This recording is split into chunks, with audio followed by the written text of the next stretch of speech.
서점이 미어터지는 불금을 꿈꾸는 책 팟캐스트 금요일 책에 빠지다 18회 시작하겠습니다.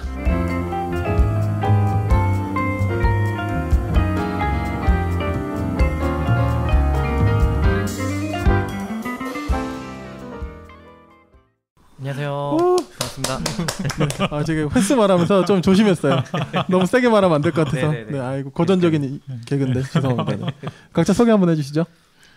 예, 책을 좋아해서 책을 만들고 있는 윤이라고 합니다. 안녕하세요. 저는 책 홍보 일을 하고 있는 용도사라고 합니다. 반갑습니다. 네, 저는 기독교 단체에서 일하고 있는 불곰 PD입니다. 안녕하세요. 안녕하세요. 반갑습니다. 네, 반갑습니다. 저희가 녹음하기 전에 네. 어떻게 하면 우리 팟캐스트가 좀 더 많은 사람들에게 알려질 것인가. 제가 봤더니 1회를 5월달에 올렸으니까 벌써 6개월째 네, 저희가 시작한 지 6개월째 된 것 같아요. 네. 그래서 이런 고민을 이제 할 때가 된 거죠. 네, 그냥 뭐 어떻게 듣고 계시고 뭐 어떤 방향으로 좀 더 잘할 수 있을지 이런 얘기들. 네. 근데 저는 주변에 이제 정말 몇 명밖에 안 되는 사람들 얘기긴 한데 제 주변 사람들은 뭐 이렇게 재밌게 잘 듣고 있다. 그게 덕담인가요? 덕담이겠죠? 예, 덕담인 것 같기도 해요. 네. 같기도 하다. 그러네. 같기도 네. 같기도 하다. 앞에 대놓고 좀 별로더라 이렇게 얘기할 수 없을 테니까. 네. 겁나 노잼인데? 막 이런 거. 아니 근데 와이프는 그래요. 네. 와이프는 듣다가 이제 졸음이 와서 못 듣겠다 뭐 이런 얘기. 소름. 저도 그래요. 네. 불금 PD님 혹시 피드백을 한번 받아보시면. 저희 아내도 한번 자다가 잠들었다. 거기 문제가 있는 거 아닐까요? 핵심 문제가. 아 근데 이게 억지로 웃기려 그러면 안 돼요 이게. 억지로 웃기고 하는 거는. 제 지론인데 그리고 팟캐스트는 두 가지 부류가 있다고 생각해요. 네. 그러니까 막 낙곰수를 어떤 원조 삼아 그런 분위기로 이렇게 좀 경쾌하게 치고받는 약간 B급 뭐 류가 약간, 있고, 네, 약간 그런 정서도 좀 있고, 그리고 이제 사실 그런 팟캐스트들은 말도 되게 좀 욕설이나 이런 것도 좀 거의 여과 없이 하잖아요. 네. 그렇게 하는 게 있고, 이제 아닌 경우는 이제 약간 저희 같이 어떠한 장르 안에서 카테고리 안에서 이제 하는. 저희는 아주 건전하잖아요. 네. 방송 심의 규정 준수할 필요 없는데 열심히 준수하고 바른 말 고운 말 쓰고. 꾸준히 하다 보면 언젠가 하나 얻어 걸리는 게 있지 않을까. 때론 그런 생각도 들더라고요. 네, 뭐 언제가 될지는 뭔가 좀 아득한. 네, 저희끼리 막 떠들고 있었잖아요. 네네. 그래도 우리 구독자 수 100명이다, 100이다 했는데 지금 보니까 99가 됐어요. 한 분이 이거 어떻게 된 거예요? 한 분이 구독을 취소하셨어요. 누구 탓일까요? 또 저희가 또 금요일 이렇게 딱 타이틀을 걸었으면 매주 꾸준히 올라가야 되는데 가끔 또 빠지기도 했죠, 그렇죠? 네. 그러니까요. 예, 그런데 저희도 다 직장인인데 뭐 어쩌겠습니까? 아무튼 저희 뭐 항상 이제 국어를 많이 하는데요. 네, 많이 이렇게 좀 평도 남겨주시고 어떤지 솔직하게 평 남겨주시면 도움이 될 것 같습니다. 혜원이 형 이번 평가에 듣고 계실지 모르겠는데 아무튼. 누구요? 누구? 제 지인이 있는데요. 저번에도 한번 우리가 지인 한번. 네, 맞아요. 네, 혜원이 형님, 네. 한번 남겨주세요. 지루한 평일지 찾아온 불금 그동안 못 읽은 책을 읽자고 결국에 남는 건 마음의 양식 그리고 전보다 성숙한 당신. 금요일 책에 빠지다. 오늘은 이제 제가 소개하는 순서인데 마음이 무겁네요. 지난 편 2부작으로 대2부작으로 했던 대서사 루터와 정치가 좀 이렇게 반응이 좀 많이 안 좋다는 얘기를 듣고 반응이 안 좋은 건 아니고 아무튼 좀 의기소침했지만 열심히 해보려고 합니다. 그렇게 따지면 우린 전 회차에 다 이런 감정을 해야 되는 거예요. 아니 뭐 저희끼리 재밌자고 저희끼리 즐거우면 되니까요. 그럼요. 한 가지 질문으로 시작하겠습니다. 그 두 분은 요새 뭐 알고리즘 뭐 빅데이터 이런 얘기 진짜 많이 하고 유행이잖아요. 하나의 이제 유행인데 뭐 실제로 약간 나한테 맞춤 어떤 광고나 나에게 타겟팅된 그런 알고리즘을 내가 경험해 본 적 있으신지, 경험하면서 그렇게 좋았거나 좀 불쾌하거나 혹시 어떤 기억이 나는 게 있으신지. 저 같은 경우는 좋은 건지 안 좋은 건지 모르겠는데 제가 분명히 그 결혼 준비를 할 때 결혼에 대해서 검색을 한 적이 별로 없거든요. 네. 그냥 그 결혼하자라는 얘기는 했던 적이 있어요. 근데 페이스북에 스폰서 광고를 뜨거나 그런 것들이 딱딱 올라올 때 항상 뭐 웨딩 박람회, 모모 웨딩 뭐 이런 것들이 계속 올라오더라고요. 스폰서로. 소름 끼쳤습니다. 제가 볼 땐 그 알고리즘인 것 같은데요. 알고리즘이죠. 네. 100%죠, 100%. 붉은 PD님은 어떠세요? 그럼 뭐 요즘은 이것도 좀 익숙해져가지고 그런가 보다 해요, 사실. 맞아요, 네. 지금도 제가 무슨 스킨 로션 살려고 네. 카톡을 주고받았는데 그게 나왔어요. 그 제품이 딱. 잠깐만. 그러면 그러니까 이게 네. 페이스북 안에서의 검색 기록만이 하여튼 이 컴퓨터 안에서의 그게 다 그걸 다 쓰는 거죠. 네네. 어떻게 보면 좀 기분 나쁜 일이죠. 구글씨는 모든 걸 알고 있다 그러잖아요. 네. 그러게요. 저는 뭐 부끄럽지만 좀 이제 19금 이런데 들어갔다가 갑자기 광고가 좀 그런 게 나와서 아니 이 언론사는 왜 이런 광고를 해? 알고 봤더니 이제 그런 검색을 한 사람만 뜨는. 네, 그래서 되게 아니 뭐 그 컴퓨터를 가지고 다른 사람이 가질 생각은 없는 겁니까? 감사합니다. 네. 없는데요. 네, 감사합니다. 오늘 제가 얘기하려고 하는 책이 이런 빅데이터와 알고리즘을 포함한 데이터 과학의 강력한 어떤 내부 고발을 하는 요새 핫한 책이라서 이제 들어보셨을 텐데 대량살상 수학 무기라는 책을 소개하려고 합니다. 제목이 독특하네요. 네, 한국어로는 좀 이게 뭔가 어감이 안 살아요. 이제 영어로는 Weapons of Math Destruction, 그러니까 MATH, 그러니까 번데기 발음. 뜻. 제가 번데기가 잘 안 되거든요. 좀 윤희님 부탁드릴게요. Math. Math. 좋네요.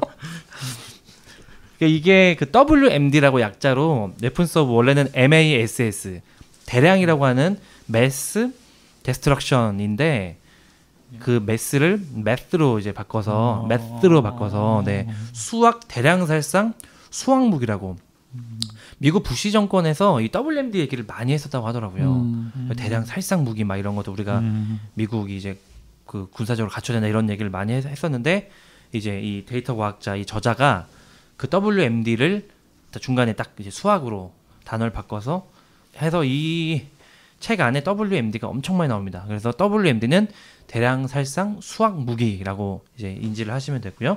이 대량살상 수학 무기라는 건 간단히 말해서 이제 수학적 알고리즘 혹은 수학 모형인데요. 뭐 이제 지금으로 따지면 우리가 방금 얘기했던 최근에 이제 데이터 과학이라는 것이 많이 발전되고 뜨면서 여러 이제 분야와 뭐 정재계, 뭐 사회나 언론, 뭐 학교, 뭐 심지어 우리 보험, 뭐 여러 가지 뭐 인적성 면접까지도 다 지금 들어가 있고 우리 대한민국 한국에도 많이 이제 좀 침투해 있는 것 같아요. 근데 재밌는 거는 그 유발 하라리 호모데우스를 얘기하면서도 저희가 붉은 PD님과 이런 얘기를 마지막에 하면서 약간 이제 좀 이게 과연 나중에 이 빅데이터나 이런 알고리즘이 공평한 사회로 과연 공정하고 평등한 사회로 갈 것인가 아니면 정반대로 더 이제 불평등과 어떤 억압과 차별이 강한 사회로 갈 것인가 이런 논의를 살짝 했던 기억이 나는데요. 안 들으신 분들은 그 회 듣고 오시고요. 네. 갑자기 제가 몇 회였죠? 네, 몇 회였죠? 의윤님 몇 회였죠? 되게 앞부분이었어요. 7회. 아, 네, 7회. 네, 호모데우스. 7회 듣고 오시면 네. 아무튼 네. 그래서 좀 약간 논의가 이어지는데 유발 하라리가 어쨌든 이제 사피엔스와 호모데우스 이 두 책에서 엄청나게 역사와 사피엔스 종 전체를 훑으면서 이 사피엔스의 미래를 이제 좀 약간은 암울하게 이제 다루면서 데이터교를 얘기를 했었거든요. 그 데이터교가 이제 하라리는 포스트 휴먼이 바로 그 데이터교인이 될 것이다라고 예견을 했는데 이 저자에 의하면 이미도 도래했습니다. 그 데이터교인들이. 그래서 이미 거의 뭐 미국을 중심으로 하는 자본주의 국가에는 거의 잠식을 했다고 보이고요. 캐시 오닐은 저자 소개를 간단히 해드리면요. 캐시 오닐은 이제 여성 데이터 과학자로서 과학자요? 네, 데이터 과학자. 데이터 과학이라는 건 제가 나중에 간단히 설명해 드릴 텐데요.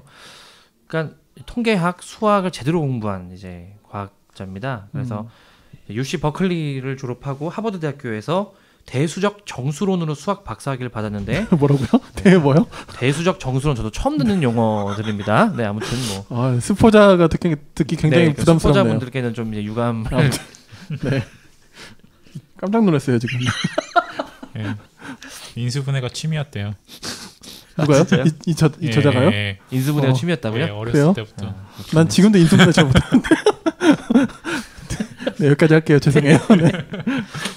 그래서 컬럼비아 대학교에서 종신교수, 수학과 종신교수로 재직을 하다가 2007년 이제 수학을 현실 세계에 활용한다는 아이디어에 매료되어서 이제 교수직을 버리고 2000년대에 글로벌 금융계의 호황과 붕괴를 겪게 됩니다. 그러면서 이 경제권과 이 경제계와 수학이 얼마나 부정적으로 연계되어 있는지를 느끼는 거예요. 그러니까 수학적인 모형, 알고리즘을 잘만 굴리면 누군가의 수십억, 엄청난 돈들이 막 돌아오고 그로 인해서 엄청난 불평등과 착취와 그 사람들은 진짜 거의 죽음이잖아요. 그런 거를 겪고 이게 결국은 이 금융계 전체가 건강하지 못한 상태로 가면서 이런 것들에 대한 이제 파괴적인 상황에 환멸을 느끼고 이제 월스트리트를 떠나게 됩니다.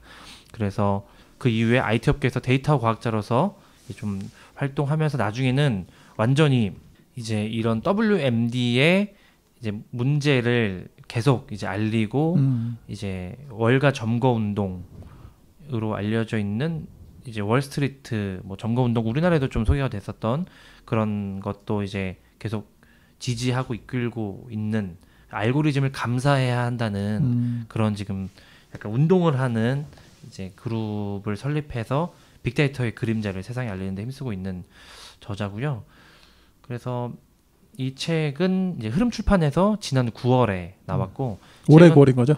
네, 올해 9월에 나왔고 책은 한 390쪽 정도 되고요. 이 저자분의 책이 2014년에 한번 나왔었어요.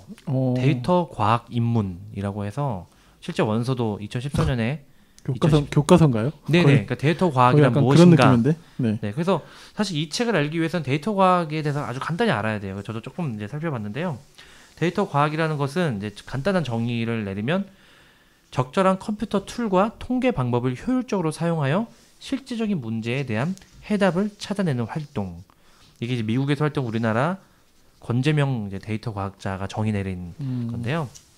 그래서 데이터 과학자의 세 가지 지식과 기술은 통계학 지식, 코딩 실력, 문제 해결 능력 이 세 가지.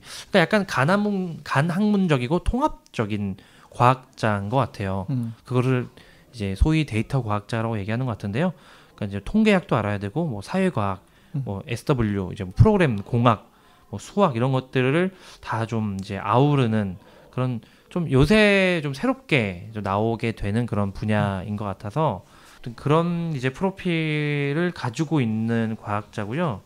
그러니까 어떤 의미에서는 이제 저 같은 수포자들에게는 수학은 취업에 아무런 이제 도움이 안 되고 오히려 수학은 곱셈 정도만 하면 된다고 생각하는데 그게 아니고 이 수학과 통계학을 기본으로 한 이 이론들이 얼마나 이 현실 세계를 강력하게 지금 지탱하고 있고 얼마나 세상을 변형시키고 있는지를 알 수 있는 그러니까 정말 요새 인공지능 포스트 휴먼 이런 얘기들 많이 하잖아요. 그러니까 정말 이 초현실의 정치 철학과 같은 약간 그런 느낌의 책이에요. 그러니까 되게 독특한 책이고 그래서 이제 유발 하라리를 읽고 나서 어떻게 아마 알고리즘 광고에 의해서 제가 볼 때는 알고리즘 광고에 의해서 이 책이 저한테 노출이 되고 그래서 이 책을 손에 꼽게 된 것 같아요.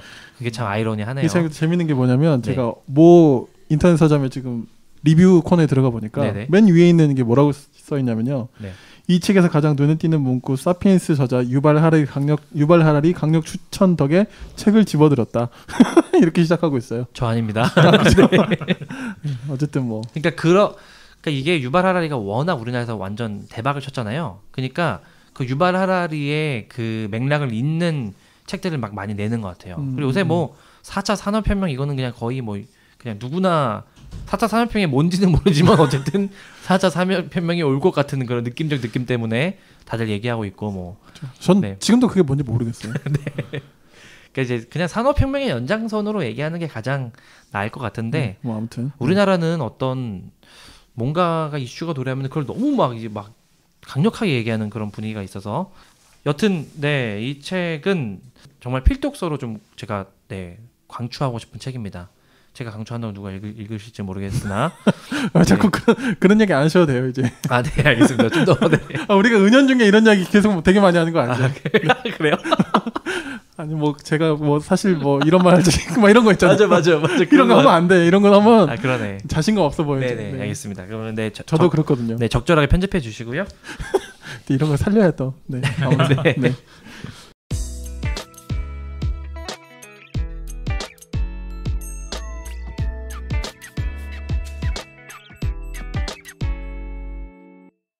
아무튼 이 책은 정말 아마존과 우리나라에서 지금 이제 히트를 치고 있는 책인데 그럴 만한 이유가 있고요. 윤희님은 베스트셀러는 좀 약간 일부러 피한다고 하셨잖아요. 예. 근데 이 책은 이미 지금 손에 잡고 계시지만 예. 이 책은 한번 읽어놓으면 네 되게 많이 남는 책이라고 저는 생각합니다. 그러니까 이거는 뭐 약간 문과생들도 물론 이제 전문 용어들이 나오긴 하는데 이 저자가 제 생각에는 기본적으로 되게 문제의식이나 글이나 이런 걸 잘 쓰는 사람이에요. 그리고 독자가 무엇을 원하는지 어느 정도는 딱 이렇게 좀 캐치할 수 있는 실력이 있는 사람이라서 이런 수학이나 이런 부분을 잘 몰라도 들어갈 수 있는 대중서입니다. 쉽게 말하면 과학 대중서이기 때문에 누구나 도전하실 수 있고 정말 말 그대로 좀 충격을 받을 수 있고요. 제가 그게 기억나거든요. 몇 년 전에 빅데이터 인문학이라는 책이 나왔었어요. 그러니까 빅데이터를 활용해서 인문학적인 키워드를 이제 큰 그림으로 보여주면서 사람들이 최근에 그 담론이나 트렌드가 어떻게 이동하는지를 이렇게 그때 약간 홍보를 잘했는지 제가 이제 그 책을 좀 사가지고 읽었던 기억이 나거든요. 근데 이거는 사실은 반대 얘기하는 거거든요. 그러니까 빅데이터는 인문학과는 반대되는. 그러니까 인문학이라는 거는 어떤 의미에서는 조금 고상하게 얘기하면은 인간의 존엄성을 위한 어떤 인간과 이 세계를 이해하기 위한 철학적인 담론을 이제 인문학이라고 할 수 있을 텐데 이것은 빅데이터는 그런 지향을 철저하게 깨부수고 현재까지는 이 WMD 대량살상 수학 무기가 이 수학 모형이 들어가는 모든 곳에서는 차별과 폭력과 억압과 뭐 심지어는 골상학까지 얘기하면서 거의 뭐 태생부터 그냥 차별하게 되고 이런 얘기를 완전하게 까발리는 얘기인데 엄청나게 실제 그 안에 있었던 전문가가 고발하는 얘기이기 때문에 어떤 뭐 B급 고발서와는 차원이 다른 책입니다. 그러니까 과학책이면서도 대중적이고 그러면서 상당히 되게 인문학적인 통찰을 안겨준 책이에요. 되게 독특합니다. 그래서 아마존 52주 연속 뭐 1위 하고 있다고 하고 뭐 작년에도 이런저런 곳에서 뭐 올해 책도 선정됐고요. 유발 하라리가 흥미롭고 대단히 심란케 하는 책이다 뭐 이렇게 얘기를 해서 이거에 많이 사람들이 낚여서 네, 저와 같이 근데 이거는 전 낚여도 된다고 생각해요. 이건 정말 좋은 책이라고 저는 개인적으로는 자부합니다. 네, 그래서 이 책은 이제 좀 자세하게 말씀드리면 이제 수학과 데이터, IT 기술의 결합으로 탄생한 빅데이터 모형은 편견에 사로잡힌 인간보다 공정하며 개인의 권리와 이익을 보호한다고 알려져 있지만 현실은 정반대로서 정부, 기업, 사회에 도입된 데이터 기반의 알고리즘 모형들은 인종차별, 빈부격차, 지역차별 등 인간의 편견과 차별, 오만을 코드화해 불평등을 확대하고 민주주의를 위협하고 있다. 이게 이제 이 책의 간단한 요약이라고 할 수 있거든요. 그래서 이 책에서 여러 가지 얘기를 합니다. 신이 된 알고리즘, 약간 되게 호모데우스 같은데 알고리즘의 판결은 과연 인간보다 공정한가? 뭐 이런 얘기들을 하면서 이제 다양한 얘기들을 하면서 이제 알고리즘, 수학 모형이라고 하는 알고리즘을 집중적으로 다룹니다. 대량살상 수학 무기는 좀 더 자세하게 말씀드리면 수학과 데이터, IT 기술의 결합으로 탄생해 교육, 노동에서 광고, 보험, 정치에 이르기까지 우리 삶의 다양한 영역에 걸쳐 불평등을 조장하고 민주주의를 위협하는 알고리즘 모형으로서 부정적인 알고리즘을 얘기하는 거죠. 이 저자가 그렇다고 해서 어떤 수학적인 모형, 알고리즘 전부를 모두가 다 부정적이라고만 얘기하는 것은 아니에요. 실제로 우리 삶이 훨씬 더 진보하고 나아진 측면들이 많이 있거든요. 어떤 기술이 나아지면서 하지만 정반대로 또 기술이 폭력과 많이 결탁했던 것처럼 우리가 눈에 보이는 전쟁이라든지 눈에 보이는 학살이나 이런 부분에서는 우리가 되게 인지를 강력하게 하지만 이 경제와 사회와 이런 우리가 살고 있는 일상의 들어가 있는 여기서 구글이나 뭐 맥도날드, 페이스북 다 실명으로 다 깝니다. 그런 곳에서 우리가 아까 얘기했던 맞춤 광고 이런 것들이 네. 실제로는 계속 편견과 차별과 중독과 이런 것들을 계속 조장할 수 있다는 거죠. 그래서 목차는 자기가 어떻게 데이터 과학자로서 활동을 하다가 학교에서 원래는 가르치던 수학 교수였는데 내부 고발자로 가게 됐는지 그 금융권에서의 경험을 토대로 맨 처음에 이제 시작을 하고요. 그리고 나서 대량 살상 수학 무기 WMD의 탄생 얘기를 하고 나서 금융권을 먼저 이제 얘기를 합니다. 그래서 금융 위기가 세계적인 금융 위기 또 특히 미국의 금융 위기가 수학으로 비롯된 이 WMD로 비롯된 것인지를 이제 낱낱이 이제 해부를 하고 수학 모형의 위험성을 이제 알리기 시작합니다. 그러면서 이제 사실은 맨 처음에 서론에서 학교 교사 얘기가 나와요. 그래서 처음에 미국 워싱턴에 한 교육감이 만든 임팩트라는 수학 모형을 얘기합니다. 그래서 워싱턴의 맥팔랜드 중학교에서 교사로 활동했던 세로 와이사키의 실제 예를 얘기를 하는데요. 이 세로 와이사키는 이 가치 부가 모형이라고 하는 이 알고리즘의 피해자인 거죠. 그래서 이 학교에서 부임한 지 2년밖에 안 됐는데 학생들과 부모들, 뭐 교장으로부터도 엄청난 인정과 그 전폭적인 지지를 받은 아주 좋은 교사였던 것 같아요. 근데 이 가치 부가 모형이라고 하는 이제 알고리즘 수학적 모형에 의해서 와이사키 포함된 205명이 해고를 당하는데 이 가치 부가 모형이 왜 문제냐면 좋은 교사로 판단되는 여러 가지 기준들 있잖아요. 그 기준 중에서 가치 부가 모형은 거의 유일하게 몇 가지 기준밖에 갖고 있지 않은데 그 중에서 대표적으로 전년도 학생들의 성적과 올해 성적을 비교하는 거예요. 그것으로 그 교사를 판단해서 그 교사를 실제로 해고해서 200여 명이 해고를 당한 겁니다. 근데 이 학교가 그렇게 이제 막 그 돈이 많은 그런 학교는 아니어서 이 와이사키가 이렇게 해고당하고 이 수학 모형의 어떤 기준과 어떤 알고리즘 때문에 내가 해고당한 건지 이걸 공개해달라 그런데 이제 이거를 공개를 하지 않고 실제로 알아보니까 이 모형을 의뢰한 사람들도 모르는 거예요. 이거 알고리즘의 이 구조를. 그러니까 그 개발자밖에 모르는 거죠. 그러니까 아주 폐쇄적이고 아주 비공개적인 방식인 거죠. 그래서 결국 그 와이사키라는 교사는 실제로 좋은 교사이기 때문에 엄청나게 좋은 사립 돈 많은 학교로 가게 돼서 결국 피해자는 기존에 있었던 좋은 선생을 잃은 학생들이 피해자로. 그래서 이 와이사키의 얘기를 가지고 이런 신뢰들이 투두룩 빽빽합니다. 모든 책마다 모든 책의 분야마다 실예로 하기 때문에 이게 근거가 그냥 팩트를 가지고 오기 때문에 뭐 그냥 어떤 당위나 어떤 주장을만 얘기하는 게 아니어서 이런 것들이 엄청 많고요. 그래서 충격적인 게 되게 많아요.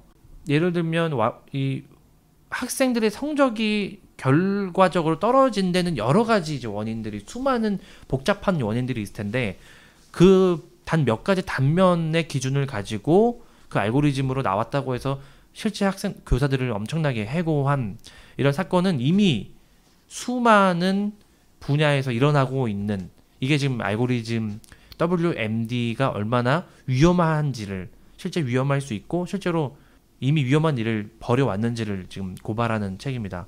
그래서 저는 미국이 그래서 그런지 모르겠지만 자본주의 시스템은 이 수학적인 이 구조가 되게 기본에 지탱되어 있구나. 이걸 제가 이번에 정말 좀 많이 깨달았고요.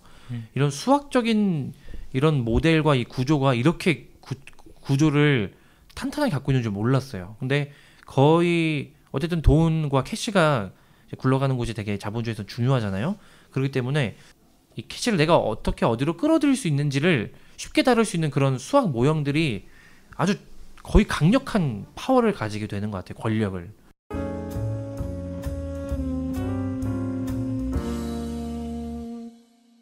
학교뿐만이 아니고 실제 우리가 당하고 있는 맞춤 광고를 이제 약자들을 노리는 약탈적 광고라고 이제 얘기를 해요. 그래서 어떻게 이런 온라인 광고가 우리를 스토킹하고 저는 최근에 그렇게 느꼈거든요. 이게 착각일 텐데 제가 마음속으로 생각한 건데 갑자기 광고를 떠가지고 제가 되게 놀란 경험이 있어요. 아까 유님이 얘기하신 것과 비슷한 저도 모르게 어딘가에 뭐 이제 제가 이렇게 타자를 했거나 그렇게 했겠죠. 근데 내가 마음속에 생각하고 있던 건데 확 광고로 나오니까 이게 되게 불쾌하더라고요. 저는 시리를 범인으로 꼽았습니다. 네? 시리를 범인으로 꼽았던 적이 시리? 있어요. 예, 시리를. 시리가 내 얘기를 듣고 있나? 그래서 제가 영어로 시리를 바꿔놨어요. 프랑스어로도 바꿔놓고 못 듣게 하려고. 그 아이폰이 폰 해킹을 하나요? 어쨌든 네 시리 네 앞으로 시리를 좀 의심하는 것으로 네, 잠정적인 결론을 좀 내리고요. 근데 막 보면 무슨 뭐 했는데 시리가 막 답하고 막 이런 적 있다고 막 많잖아요. 그런 그러니까 항상 이게 하고 있는 거잖아요. 그렇죠. 네. 그리고 좀 더 충격적인 얘기들을 이제 많이 하는 게 공교육도 이 WMD가 망가뜨린다고 얘기하는 게 학교의 어떤 뭐 미국 같은 경우는 전국 미국의 100위권 안에 드는 명문 대학 이런 것들이 아주 간단한 수학 모형을 도입만 하면은 막 100위권 밖에서 뭐 몇십위권으로 들어와서 갑자기 경쟁률이 팍 오르고 뭐 그런 어떤 이제 광고 효과로 학교가 순위권에 오르는 수학 모형을 개발해서 학교가 어떤 정말 깊은 가치와 이 학교의 역사와 뿌리를 가지고 오랜 역사를 통해서 순위권에 올라서 정말 명문 대학, 진짜로 말 그대로 정말 좋은 대학, 좋은 사람을 길러내는 좋은 대학, 이어서 좋은 대학이 아니고 좋은 대학으로 순위를 이 수학 모형을 통해서 얻었기 때문에 좋은 대학이 되는, 그래서 경쟁률이 갑자기 막 몇십 배로 막 변하는, 이런 게 이미 지금 공교육이 무너지고 있는 거잖아요. 우리나라도 마찬가지인 것 같아요. 오 일간지의 대학 평가에 사실 대학 인사 담당자들이나 그 대학 관계자들이 목을 매잖아요. 그게 이제 떨어지기라도 하면 이 학교의 명예가 실추되는 것 마냥. 그리고 어쨌든 그 학교의 순위가 높아야 더 높은 수준의 학생을 모을 수 있다라는 그 논리에 의거해서 어쨌든 대학 당국이 어쨌든 그 대학 순위에 너무나 목을 매고 있는 것도 한국의 현실이기도 한 것 같아요. 네, 그래서 제 생각에도 이미 우리나라에도 이런 그 조금 이렇게 치밀하지는 않더라도 어쨌든 수학 모형들, WMD와 같은 비슷한 여러 가지 알고리즘들이 이미 수많은 곳들에 이미 많이 좀 적용이 되고 있고, 그런 부분에서 우리와도 그 먼 얘기가 아닌 얘기고요. 그 이어서 뭐 이제 디지털 골상학 이런 얘기도 합니다. 골상학은 이제 19세기에 그 실제로 많은 사람, 거의 전 세계적으로 그때는 믿었던, 그래서 그 사람의 뇌에 그 튀어나오는 뼈의 그 모양을 봐서 이 사람이 뭐 악인이 될 수 있고 이 사람이 뭐 착한 사람이 될 수 있고, 이런 골상학을 실제로 19세기에는 과학적으로 아무도 그거에 대한 반론을 몇십 년 동안은 얘기 못했다고 하더라고요. 그런 골상학이 이제 디지털로 다시 시작하게 돼서 상당히 취약한 사회적인 지역과 가난한 이제 배경과 뭐 흑인과 같은 뭐 동양인과 같은 인종으로 자란 사람은 경찰에 여러 가지 뭐 수학적인 모형으로 인해서 계속 더 검문에 걸리고, 그러다 보면은 그 사람들의 재발률이 계속 늘어나고, 그러니까 이게 범죄자를 오히려 길러내고 범죄자를 새롭게 세대를 키워내는, 양산하는 그런 WM들이 지금 실제로 많이 벌어지고 있고, 그래서 실제로 여러 사람들을 많이 거론을 합니다. 이런 것들이 저에게는 되게 충격이었어요. 그러니까 이게 좋은 의미로 이제 의도로 한 것일 수도 있고, 여러 가지 편리한 기준과 공정함의 어떤 정의로운 기준들을 넣었는데, 이 저자가 계속 강조한 것은 인간사는 너무 복잡하고, 인간사의 복잡함을 이 수학이라는 것은 어쨌든 단순한 몇 가의 툴로만 이제 알고리즘을 내려놓았을 때 잘리는 수많은 어떤 이제 문제들이 발생한다. 근데 그런 것들이 지금 실제로 너무나 많이 발생하고 있다. 이런 얘기들을 하고 있어서 약간 좀 상당히 좀 충격적이에요, 실제로. 네, 이런 충격은 좀 개인적으로는 중요하다는 생각이 들고요. 그뿐만 아니고 뭐 취업, 아까도 얘기했지만 인적성 검사에 맥도날드 같은 경우는 다음과 같은 문구 중에서 자신을 가장 잘 설명하는 문장을 고르도록 요구한대요. 예를 들면 이런 거예요. 나는 해결할 문제가 많을 때 밝은 기분을 유지하기가 힘들다. 혹은 나는 가끔 압박을 받아야만 일을 시작한다. 이렇게 해서 이 둘 중에 하나를 이제 만약에 고르게 되면 앞문장은 신경증 수준과 성실성에서의 개인적인 차이를, 뒷문장은 야망과 추진력 부족을 보여준다고 그렇게 한대요. 그래서 이렇게 체크하는 사람들을 이제 걸러내는 거죠. 근데 문제는 여기에서 모두 다를 선택하거나 아무것도 선택하지 않을 수는 없는 그런 이제 알고리즘을 통해서 취업에 관해서도 불평등이 실제로 양산되고 있다는 것을 지적을 합니다. 보험도 마찬가지로 자동차 보험 같은 것도 지금은 초기 단계여서 발전이 많이 돼야 된다고는 하지만 그 사람이 어느 시간에 어느 거리를 다니고 그런 거를 거의 24시간 블랙박스처럼 보험사에서 그 사람을 이제 추적하는 계속 그 이제 감시하는 알고리즘을 더 갈수록 강화하고 개발하면 이 사람이 범죄율이 많은 시간이나 범죄율이 많은 거리를 활보하는 차를 탄다. 그러면 그 사람의 자동차 이제 보험비는 훨씬 더 오를 수밖에 없는. 근데 그런 거리를 다닌다는 것은 기본적으로 경제 자본이나 이런 것들이 적을 수밖에 없는. 그러니까 이게 갈수록 약자와 어려운 사람들이 더 어려워질 수밖에 없는 그런 구조를 계속 재생산하는 것으로 WMD 수학 모형이 활용되고 있다는 것을 계속 이제 얘기를 하고 있거든요. 그래서 신용평가 점수도 자기가 이제 결정을 못하는 거죠. 이미 신용평가 점수는 이 WMD가 결정하는 것이고, 이 신용평가 점수가 사실은 자본주의 사회에서는 그 되게 중요한 이제 표지잖아요. 그 사람의 어떻게 보면은 정체성을 보여주는 표지 중에 하나일 수도 있는데, 그런 부분에서까지 거의 이제 독점을 해버린다고 얘기를 합니다. 그러면서 민주주의까지도 이제 얘기를 하는데, 이런 정치권, 우리가 뭐 잘 알지만 댓글 부대 이런 것도 사실은 제가 볼 때는 약간 소박한 알고리즘, 뭐 그런 알고리즘의 영향을 알고 있는 사람들이 막 이제 국정원 동원해서, 다수는 누구 건지 모르겠지만 뭐 그렇게 하는 거잖아요.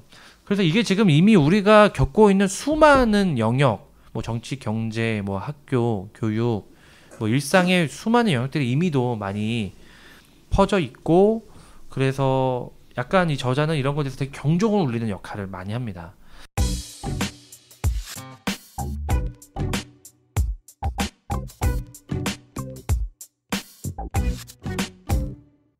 저는 이게 결국엔 정보경제학 책이라는 생각이 많이 들었어요. 정보경제학이요? 네, 그러니까 경제학자들이 수학이라는 툴을 굉장히 중요하게 사용하고, 경제학에 있어서 수학이 없으면 사실 요즘에는 경제학과가 될 수 없을 만큼 사실 굉장히 중요한데, 어떤 그 실제들을 잘 보여주는 거라고 생각하고, 최근에 노벨 경제학자들 상을 받은 사람들도 보면은 대체로 다 행동심리학이라든지 정보경제학에 치우친 사람들이 최근에 많이 받고 있다는 점에서 굉장히 중요한 것 같은데, 일상에 보면 그냥 쉽게 이해할 수 있는 부분들이 많을 것 같아요. 특히 제가 재밌게 읽은 부분은 이제 스포츠에 관한 거였는데, 머니볼 얘기가 나오거든요. 아, 나와요? 예, 머니볼 얘기 나와요? 예, 머니볼 얘기가 나오죠. 그러면 그 머니볼이 어떤 거냐면, 이제 오클랜드라는 어슬레틱스라는 사람은 이제 오클랜드 어슬렉스 팀은 굉장히 마켓이 작아요. 뉴욕 양키스랑 싸워서 이길 수가 없는 팀이죠, 사실은. 돈으로만 따지면. 근데 그 팀이 이기기 위해서 했던 방법이 뭐였냐면 통계를 활용하는 거예요. 통계를 활용하는 거. 예전에는 이제 야구 선수들을 이제 뽑는 기준들이 잘생겼거나, 뭐 스윙이 멋있다거나, 아니면 수비가 우아하다거나, 아니면 그 동작들이 멋있는 것으로 굉장히 주관적인 어떤 그 스카우터들의 감으로 그 사람들을 그 선수들을 뽑았다면, 이제 빌리빈이라는 이제 원래는 야구 유명주였다가 크게 실패를 맛봤던 그 단장, 그 머니볼이라는 영화에서는 이제 브래드 피트가 이제 주인공으로 나오는데, 그 단장 같은 경우에는 타율도 아닌 홈런 그런 수치들이 아닌 OPS를 들고 오거든요. OPS가 곧 생산성이라고 보는 거예요. 그래서 OPS가 뭐냐면 출루율 더하기 장타율. 이 수치를 보고 이제 선수들을 영입하기 시작하죠. 왜냐하면은 그러니까 5툴 플레이어라고 해서 타격, 뭐 수비, 주력 뭐 이런 게 다 좋은 사람들은 비쌀 수밖에 없으니까 특화적으로 좋은 사람들만 따로 뽑아서 가격이 싼 사람들을 사려고 하는 건데, 그 보는 지표가 OPS죠. 근데 결국에는 이제 승리를 돈으로 살 수 있는가에 대해서 이제 질문을 던질 때, 결국에는 이제 오클랜드는 월드 시리즈에서 이제 디비전 시리즈에서 번번이 뉴욕 양키스한테 지고 마는데, 어쨌든 그러면서 또 나중에 다 그거 위닝 스트레지를, 그러니까 이기는 전략들을 다 알았을 때 사람들이 이제 다 그것들을 아니까 이제 OPS를 보면서 똑같은 팀이 돼버리거든요. 이 책이 얘기하는 가장 핵심은 뭐냐면, 정보의 불평등에 관한 문제를 이 저자는 가장 지적하고 있는 것 같아요. 그래서 그러니까 우리가 계속적으로 그 사람들에게만 맴돌고, 부가 이제 사회적으로 뻗치지 못하고 계속 이제 불평등을 경험하는 사람들은 계속적으로 불평등을 경험하게 된 이유는 정보의 불평등에서 기원한다. 그리고 그 데이터는 이제 중립적이라고 볼 수 있겠지만 데이터는 중립적인 게 아니다. 사실 데이터는 해석의 과정을 거쳐야 된다. 그게 가장 어떻게 보면 핵심이라고 할 수 있을 것 같아요. 그래서 그러니까 그 LA 경찰에 관한 기사를 제가 읽은 적이 있거든요. LA 경찰이 아까 전에 말씀하신 대로 그렇게 수사를 한다 그러더라고요. 그러니까 범죄율이 높은 곳일수록 더 순찰을 많이 도는 거예요. 그러면 순찰을 많이 돌면 당연히 그 순찰을 안 돈 곳보다는 돈 곳에서 범죄가 더 많이 발생하니까 점점 더 이제 그곳에서만 더 범죄율이 더 많이 발생하는 걸로 집계가 되겠죠. 특히 제가 싫어하는 게 개인적으로 이제 내비 켜고 운전하는 걸 제가 되게 싫어하거든요, 사실. 아, 그래요? 예, 저는 기계가 나한테 이리 가라 저리 가라 시켜서 내가 운전하는 게 되게 싫더라고요. 그 이유가 뭐냐면 저는 그렇게 생각하거든요. 또 사람들이 모두 똑같은 내비가 보고 있으면 사람들이 다 내비가 그 길을 가르쳐 줄 거 아니에요. 그럼 모든 사람은 그 내비를 보고, 그러니까 지금은 현재 막히지 않은 길이라고 해서 그 길을 안내해 줄 거지만 나랑 같은 자리에 있는 사람들은 다 그 내비가 하는 대로 따라가 버리면 결국 그 길이 막힐 거라는 생각을 하는 거예요. 그래서 저는 그냥 제 감대로 약간 내가 원래 다녔던 경험대로 약간 그래서 운전을 안 하시는 건 아니고요. 네. 그래서 꾸사리를 먹죠. 왜 막히냐? 왜 돌아가냐? 네. 그리고 야구도 사실 뭐 이제 세이버메트리션이라고 해서 그런 통계들을 이제 깊이 파서 이제 요즘엔 또 이게 계약이 워낙 크니까 이제 승리 기여도를 산출해서 워낙 그렇게 계약을 맺는 그런 통습들이 굉장히 많이 보편화되었지만 저는 그래도 그 고전적인 어떤 그 스윙의 우아함이라든지 수비의 아름다움이라든지 그런 그 파이브 툴 플레이어에 대한 로망이 있다고 생각하거든요. 그런 부분에 대해서 그러니까 통계는 이제 객관적인 데이터 같지만 사실 이제 누군가는 가지고 있고 누군가는 가지지 못했을 때 나타나는 어떤 파생되는 문제들, 그 문제들에서 생각할 필요가 있고 그 가지고 있는 그 정보 권력을 가진 사람이 어떻게 그 데이터를 해석하면서 어떻게 그 데이터를 활용할 것인가의 문제가 결국 민주주의에 있어서 핵심적인 문제가 될 거라는 게 사실 이 책을 읽고 이 책에 대해서 생각해 볼 점이라고 생각이 들어요. 네, 맞습니다. 그래서 아까 머니볼 얘기하셨는데 그런 야구에서 도입하게 된 수학 모형은 좀 긍정적인 이제 예로 얘기를 하고 실제로 긍정적인 예들도 얘기를 해요. 그런데 저자가 경험한 여러 분야에서는 부정적인 수학 모형이 이제 엄청난 피해자들을 많이 발생시키는 걸 보면서 좀 저자가 많이 이제 회의감과 누구라도 나라도 얘기를 해야겠다 이렇게 좀 얘기를 한 것 같고요. 저는 약간 이제 막 구글, 페이스북 이런 데는 요새 세계적인 기업이잖아요. 그런 데를 그냥 막 공개를 하고 이렇게 하는 거 보면서 약간 좀 괜찮나. 우리나라는 뭐 막 사찰당하고 막 이럴 수 있는데 그런 생각이 들 만큼 상당히 좀 이렇게 솔직하게 얘기를 좀 하는 부분이 되게 흥미로웠습니다. 네. 붉은 PD님 혹시 들으시면서 어떠셨어요? 저도 사실 머니볼 이야기 하려고 전 책을 안 읽었거든요. 안 읽었는데 얘기하고 생각나는 게 머니볼이 딱 생각나더라고요. 저도. 네. 어차피 빅데이터 뭐 이런 거는 지금 우리한테 좀 약간 숙명적인 거라고 생각해요. 이걸 뭐 어떻게 벗어날 수가 있겠어요, 그렇죠? 결국 우리가 이제 이걸 어떻게 쓰느냐의 문제밖에는 역시 아까 이야기하신 것처럼 그게 이제 결국 가장 중요할 텐데 저는 그런 의미에서 머니볼은 약간 환타지일 수도 있겠죠. 왜냐하면 어쨌든 그 빅데이터의 사용자가 이걸 잘 활용했기 때문에 도리어 그때까지 절대 주목받을 수 없는 선수들이 주목을 받게 되는 좋은 결과를 이뤄냈잖아요. 그 어떤 면에서 환타지가 있죠. 그럼 이제 우리도 이렇게 좋게 활용하면 될 거 아니냐. 근데 항상 인류의 역사는 그렇게 좀 긍정적으로 흐른 케이스가 많지 않다 보니까 뭐 그 자체가 우리한테 좀 경종을 울리는 것도 있는 것 같고요. 어떤 정보의 선용 이거는 굉장히 오래된 어떤 윤리 같은 것인데 문제의 본질은 뭐 우리가 뭐 인류의 역사 속에서 쭉 해왔던 것과 다르지 않겠지만 그러나 굉장히 좀 첨예하고 또 워낙 많이 바뀌잖아요. 이거 빅데이터 막 우리 이야기한 지 얼마 안 된 것 같은데 사실 지금 이제 뭐 거의 전제로 까니까요. 또 앞으로 세상이 어떻게 바뀔지도 모르겠으니까 뭐 여러 가지 생각이 드네요. 예전에는 데이터가 파편적으로 각자에게 분여되었고 각자 소유되었다면 진짜 그 1984에서 나오는 빅브라더가 빅데이터를 소유한, 그러니까 어느 누구에게 정보가 완전히 몰빵되는 게 가능한 세대가 되었다라는 게 그 예전보다 더 큰 문제로 다가올 수 있었던 것 같아요. 그러니까 빅브라더가 더 비익한 그 데이터를 가지고 있으면서 정말 가지지 못한 누군가를 배제하고 차별하는 게 가능해지고, 또 그 데이터가 감시받지 못하는 권력이 될 수 있다라는 측면이 가장 무서운 거죠, 어떻게 보면. 네, 그래서 저는 그 픽사 애니메이션 월리가 좀 생각이 났는데, 그 월리를 보면 이제 인간이 다 어디로 갔는지 지구는 쓰레기장이 됐고, 월리라고 하는 아주 작은 이제 로봇이 막 그 쓰레기를 치우는 로봇이 사는데, 알고 보니까 인간은 거의 로봇의 사육이 된 채로 거의 유아적으로 이제 사는 걸로 발견이 되고 그렇게 되잖아요.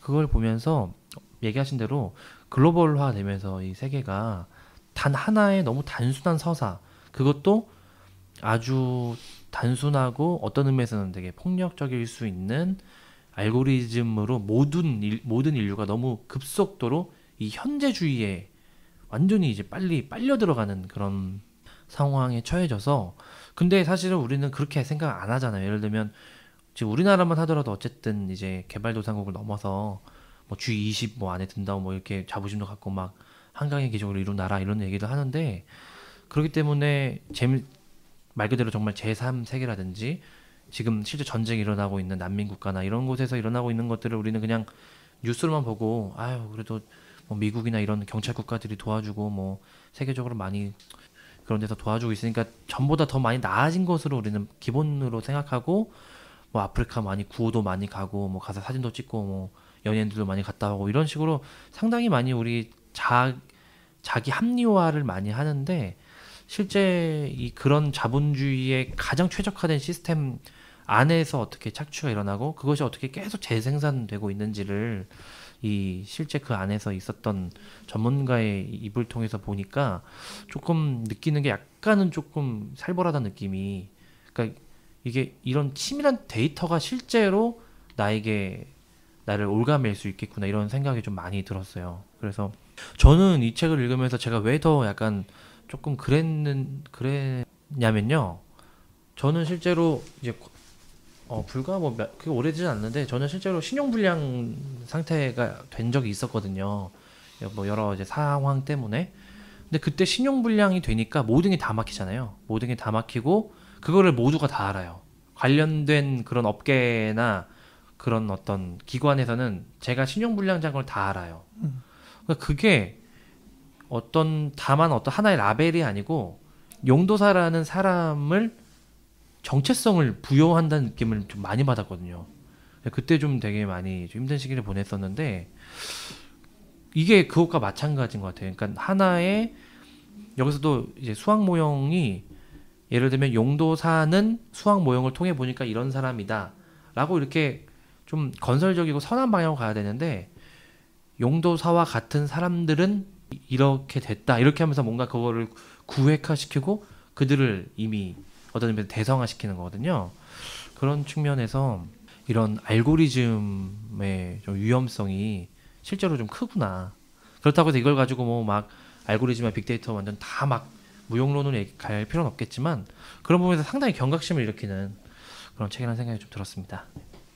네, 저는 또 이 책을 읽으면서 그 미셸 푸코의 감시와 처벌, 감옥의 역사 부제로 달고 있는 그 책이 생각나는데, 결국에는 그 푸코가 이제 원형 감옥이라는 걸 상정하면서 이제 한 자리에서 모든 죄수를 감시할 수 있는 어떤 그런 원형 감옥을 이제 설정하면서 그 한 명이 모든 어떤 죄수들을 통제할 수 있는 그런 시스템도 되기도 하지만, 역파노티곤이라고 해서 모든 죄수가 그 간수를 감시할 수 있는 시스템이 될 수 있는 가능성도 분명 이제 얘기하게 되거든요.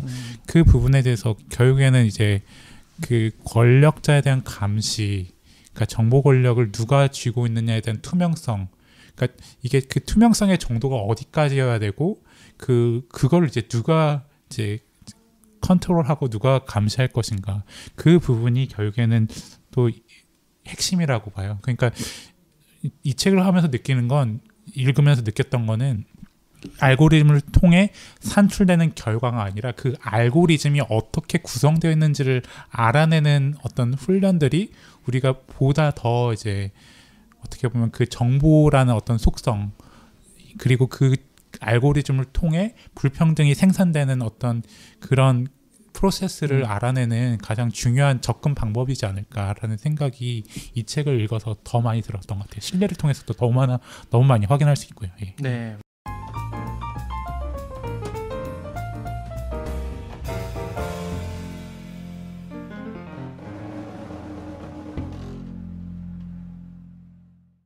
네, 그래서 저는 이 책은 사실은 이제 과학 서적이고 이제 수학 관련된 이제 교양 서적이라고 할 수 있는데 신학도로서 제가 이제 하나의 상상을 좀 해보자면 신학이라는 것도 그러니까 이제 신앙을 조금 이제 시스템화하는 게 이제 신학이라고 한다면 신학도 하나의 빅데이터 혹은 알고리즘의 역할을 할 수 있을 것 같아요. 그리고 그것이 긍정적일 수 있고 부정적일 수 있을 것 같거든요. 그러니까 하나의 어떤 신학 모형이 되는 거죠. 수학 모형처럼. 그래서 과연 우리의 지금까지 수학 알고리즘 혹은 수학이라고 하는 빅데이터는 긍정적이었는지 부정적이었는지 그런 것들을 좀 상상을 하게 되더라고요. 그래서 과연 약자를 착취한 건 아닌지 그리고 성서에서 고아와 과부 구약 성경에서부터 계속 이제 배제되는 사람들에 대한 보호와 이런 것들이 계속 나오는데 그런 부분은 알고리즘으로 잘리고 오히려 아주 성서에 좀 권위적이고 좀 뭔가 기득권적일 수 있고 이데올로적일 수 있는 어떤 몇 개의 키워드로만 모형들을 만든 신학적 알고리즘이 우리에게 혹시 있었던 게 아닌가. 그런 빅데이터 안에서 이와 비슷한 신학계 안에서 이 기독교, 신앙, 교회 안에서 어떻게 보면은 우리가 이번에 겪고 있는 여러 가지 뭐 세습이나 뭐 여러 가지 성범죄 사건이나 뭐 이런 것들이 누군가의 착취하는 신학적 알고리즘은 아니었을까 이런 생각이 저는 개인적으로는 그냥 상상을 조금 해보면서요 생각을 하게 됐습니다. 그럼 마지막으로 제가 이 책의 결론 부분에서 이 저자가 얘기하는 부분만 조금 읽고 마치도록 하겠습니다. 358쪽에 나오는 책인데요. 내용인데요. 데이터가 지구상에서 사라지는 날은 오지 않을 것이다. 수학은 말할 것도 없고 컴퓨터도 영원히 인류와 함께할 것이다. 예측 모형들은 우리가 제도적 시스템을 운영하고 자원을 배치하고 우리의 삶을 관리하기 위해 갈수록 더욱 의지하는 도구가 될 것이다. 그러나 이 책을 통해서 내내 설명했듯 그런 모형은 비단 데이터뿐만 아니라 우리가 어떤 데이터에 관심을 기울이고 어떤 데이터를 배제할지에 관한 선택을 토대로 만들어진다. 당연히 물류, 이익, 효율성과 관련된 선택도 있지만 본질적으로 그런 선택은 도덕과 관련이 있다. 나는 21세기 초반의 WMD들이 100여 년 전 참혹했던 석탄 광산처럼 기억되길 바란다. 인간이 데이터의 시대에 공정성과 책임성을 반영하는 법을 배우지 못했던 새로운 혁명의 초창기 시절의 유물로 기억되기를 희망한다. 수학은 WMD보다 더 나은 대접을 받을 자격이 충분하다. 민주주의도 마찬가지다. 네. 캐시 오닐. 이름도 약간 현금? 죄송합니다. 이런 모순이 마지막에 터지네요. 캐시네요. 네, 번데기 발음 잘 해주세요. 네. 캐시 오닐의 대량살상 수학무기 가지고 오늘 이야기 나눠봤습니다. 네, 두 분도 오늘 수고 많으셨습니다. 수고하셨습니다. 수고하셨습니다. 감사합니다.